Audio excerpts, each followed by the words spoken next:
My name is Emily Taylor. I'm an independent program attorney for Texas Law Shield and a partner at the Houston law firm of Walker & Taylor. In the 2019 session, I testified against several bills, a red flag law bill, as well as a bill that would require a certain disposition through the government of your firearms should you be convicted of a domestic violence offense or placed under protective order.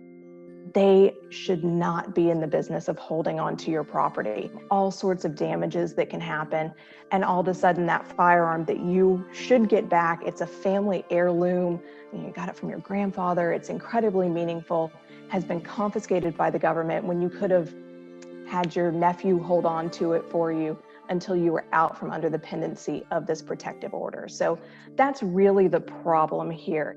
That is confiscation. When you no longer have the freedom to engage in contract, which is something that is not only favored by the Texas government, it's favored by the national government. We do not like to restrict people's right to contract.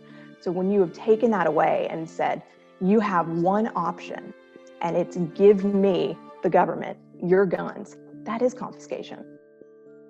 Dispossession is already required by law, and there are a million ways for people to get their hands on firearms if they choose to do so.